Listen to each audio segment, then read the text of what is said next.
Oke, video kali ini saya akan membahas tentang gimana sih keterkaitan antara psikologi dalam marketing dengan konten strategi. Jadi gimana caranya konten kita itu bisa mengandung psikologi yang nantinya bisa membuat orang itu yang tadinya mereka nggak tertarik, mereka jadi tertarik. Yang tadinya mereka belum percaya nih, akhirnya mereka jadi percaya dengan konten yang kita buat. Tonton video ini sampai habis dan semoga bermanfaat. Oke, ternyata membuat konten itu juga perlu menyelipkan sebuah psikologi dalam psikologi marketing, khususnya dalam setiap konten. Misalnya, ketika bikin konten tentang testimoni ataupun review, maka kita juga memerlukan yang namanya bukti-bukti atau seperti social proof kayak gitu ya, yang nantinya akan menjadi sebuah salah satu tolak ukur orang itu mau percaya dengan konten yang kita buat adalah dengan social proof atau dengan testimoni. Itu salah satu contohnya. Nah, ternyata di luar negeri udah ada penelitian nih yang membahas tentang, teman-teman pasti juga pernah dengar ya, perusahaan kecantikan yang namanya Neutrogena, bahwa dia telah melakukan sebuah penelitian menunjukkan bahwa ia berhasil meningkatkan sales hingga 75% dengan menyelipkan sebuah psikologi marketing ke dalam kampanye iklannya. Jadi yang tadinya sebelumnya nih iklannya itu langsung hard sell, yang langsung promosi, berharap ketika iklan itu tayang terus audiens itu menerima iklan itu, terus mereka jadi kepingin dan beli. Ternyata nggak semaksimal itu. Sebelum akhirnya dia mencoba psikologi marketing dimasukkan ke dalam kampanye iklannya, dan akhirnya mendapatkan kenaikan sales sekitar 75%. Contoh simpelnya dari studi kasus dari Neutrogena, yaitu contohnya adalah pelanggan mereka. Jadi pelanggan si Neutrogena ini, dia sebelumnya itu membeli sebuah krim untuk mata, merawat area mata kayak gitu ya. Nah, dari data yang telah di cross check, telah dievaluasi dari data analitik pembelian dan penjualan, akhirnya Neutrogena ini melakukan sebuah di sini yang namanya itu keterikatan ya. Jadi produk yang dibeli sebelumnya adalah yang paling laris, salah satunya adalah produk krim untuk mata. Nah, setelah untuk perawatan mata, maka orang ini membutuhkan apa lagi dalam produknya? Oh, mereka membutuhkan selain untuk merawat mata, juga merawat wajahnya. Akhirnya dia mengiklankan produk pembersih wajah juga dibarengi setelah krim mata. Jadi orang yang tadinya cuma menggunakan krim mata, akhirnya dia juga ingin membeli produk pembersih muka juga. Itu yang dilakukan oleh dari perusahaan kecantikan Neutrogena. Nah, Neutrogena juga melakukan yang namanya, dia tahu nih, oh kondisi market itu seperti ini, ternyata market itu lebih banyak belinya krim mata. Nah, apa penyebab orang beli krim mata? Karena dia ingin merawat, ingin mencerahkan. Ternyata studi kasus yang di produk yang paling laris yaitu krim mata, ternyata juga bisa loh di shifting, diaplikasikan ke produk pembersih wajah buat mencerahkan kulit, untuk menghindari jerawat dan lain sebagainya. Akhirnya dia menggunakan strategi itu untuk di kampanye iklannya. Nah, akhirnya menghasilkan sales meningkat hingga 75%. Nah, dari studi kasus yang dialami dan dilakukan oleh Neutrogena, kita sebagai content creator itu bisa menarik kesimpulan benang merahnya. Ternyata psikologi marketing itu juga penting dalam dunia digital. Nah, karena goals dari psikologi marketing ini kan adalah membuat orang itu menjadi persuasi. Jadi apakah konten yang kita buat, kampanye yang kita buat itu berhasil membuat audiens yang tadinya nggak mau jadi mau, yang tadinya mereka mau minat, kita mempermudah jalan mereka minat produk itu. Nah, salah satu alasan juga kenapa psikologi marketing ini penting dalam dunia digital, selain untuk persuasi itu tadi ya, membuat orang yang tadinya nggak pengen jadi pengen, ternyata suatu pengambilan keputusan itu juga dipengaruhi oleh emosional dan logika, dan juga dipengaruhi oleh psikologi seseorang. Jadi jika kita berhasil mengenai konten kita, berhasil ngena ke psikologi dari audiens kita, maka kemungkinan besar mereka akan minat dengan konten kita. Nah, Nah, gimana caranya kita mengkolaborasikan nih psikologi marketing kita dari studi kasus brand kecantikan Neutrogena ke dalam konten marketing yang kita buat, konten sosial medianya. Ternyata saya udah menyiapkan sekitar 5 plus 1. Jadi ada 5 poin utamanya plus bonus 1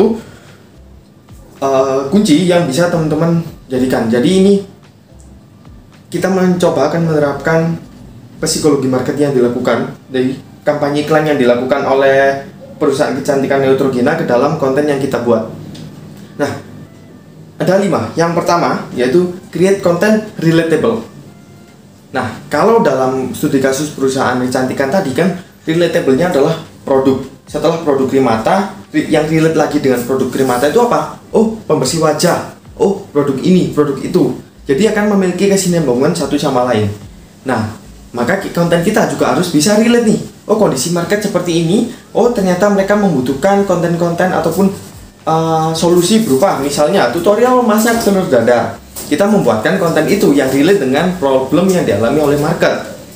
Ya, boleh juga sih, nggak harus saklek itu, tapi kita juga menyelingi, yaitu nggak cuma konten itu aja, juga bisa konten hiburan ataupun konten yang sesuai passion kita yang membuatnya itu kita itu senang, nggak harus tentang problem market. Nah, setelah yang pertama create content relatable dan sesuai dengan market, maka yang kedua yaitu create content valuable.